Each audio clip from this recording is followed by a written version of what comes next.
everyone. I am back to discuss another important discussion about the language of unscripted commentary under language on non-literary texts.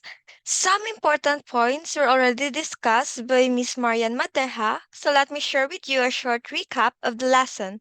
But before that, let me show you the outline of my presentation. So the following are the components that will be discussed in this presentation. First, we have the unscripted commentary showing a short recap with its examples, the difference between television and radio commentary, features in language of unscripted commentary, including vocalized pause, elision, modality, and false start, the importance of common features in spoken language, and lastly, conclusion. So, what is a commentary? Commentary is an expression of opinions offering explanations about an event or situation. Commentary is mainly used in the media, ranging from football in sports to broadcasting on the radio. According to Crystal and Davey in 1969, the word commentary is generally understood as a spoken account of events which are actually taking place. However, this is a rather broad definition that can apply to multiple linguistic activities. In the last decades, with the rise of television, broadcast with increasingly better filming technology, football has become commercialized, viewed by millions, and a common form of a popular culture. It is presently considered by many to be the world's most popular sports. Thus, the role of the commentators is very important. They have to provide commentary about the game and entertain at the same time. For instance, please watch these videos. It was a picture of coolness, confidence a week ago. It's 35 yards or more. Too far for Ronaldo to think about it. Oh! Absolutely sensational! He went through Almunia, beat for pace. And Manchester United have scored twice in a little more than 10 minutes here. Respawn Racing. And it's off. Hey, where's the cars? What is this? Oh my god, this is better than Mario Kart. Who needs cars anyway? This is genius. Oh, I got a bomb. All right, I got shit. What happened? I was naked. That's what happened. The first video is an example of sports commentary. The second one is a pageant commentary. The third one is a computer game commentary. Those videos that were shown are examples of commentaries. But when we are talking about unscripted commentaries are the most popular choice as they can be used at any event such as a sporting event or a radio station, as they can describe and comment on the events as they happen, which means commentators must speak clearly. The main difference between television and radio commentary is that whilst the television viewer can see what is happening, the radio listener cannot. Therefore, the radio commentator must provide everything that is necessary for understanding and enjoyment, using only your words and your mouth. Although commentators have individual styles, they have a great deal in common in their use of English, which is why unscripted commentary can be described as a variety of spoken English.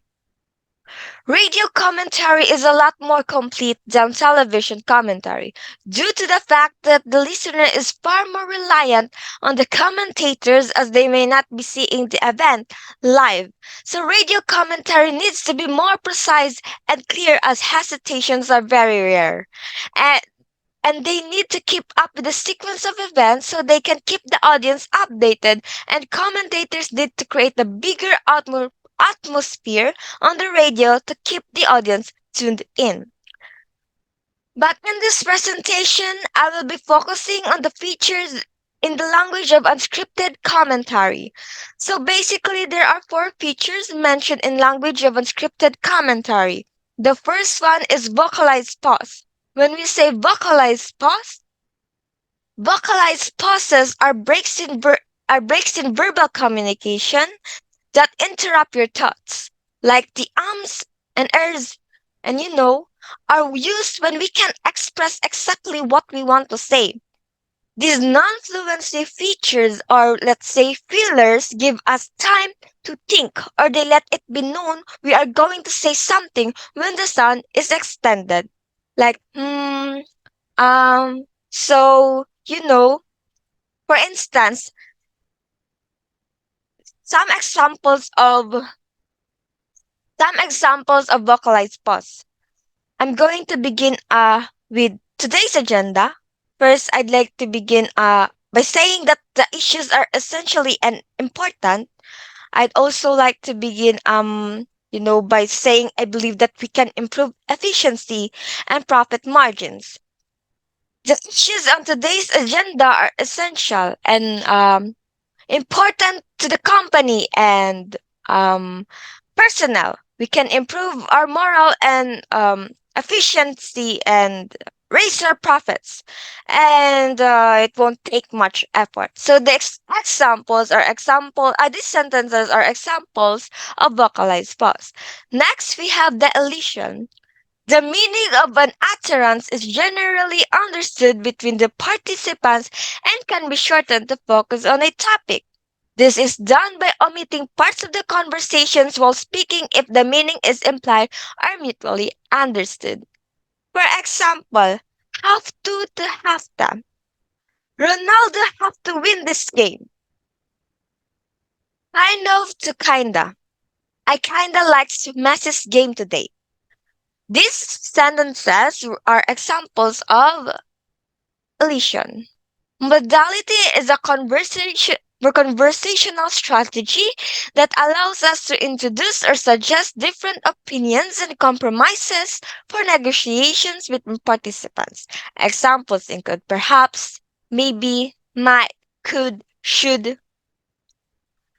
So let's see for these examples. Could Messi score a goal? Neymar should try to improve his skills. So these sentences are examples of modality. Lastly, we have the false start. False start is the abandonment of an utterance followed by its immediate revision with the intention of improving coherence.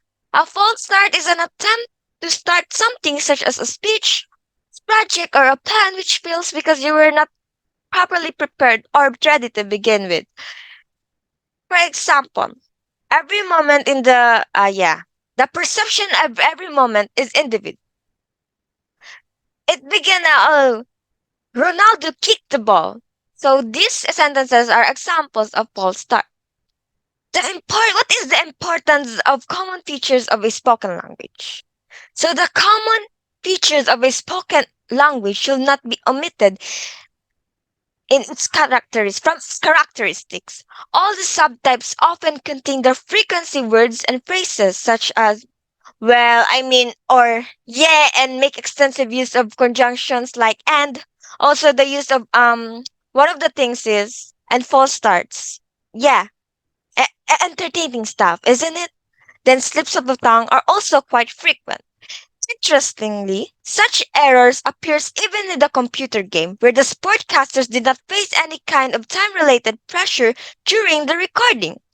Clearly, they have stimulated the speech with all its errors for the purpose of authenticity.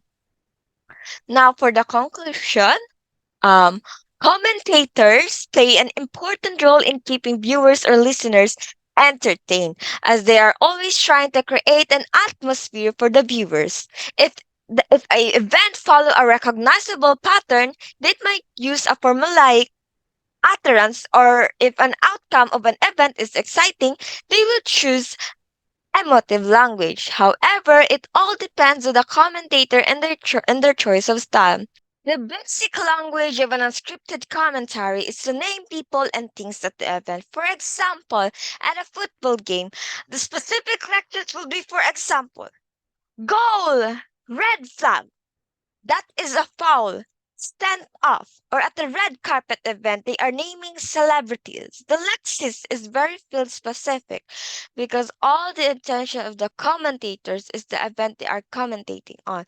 There is a high amount proportion of proper nouns used because the commentators need to describe a sequence of actions happening in that event. Thus, it seems that the commentators play an important role in the media as they provide entertainment and information to our target audience about an event that is either being watched on television or being listened in the car or a radio. So that is all for today for my presentation. Thank you all for watching. Bye.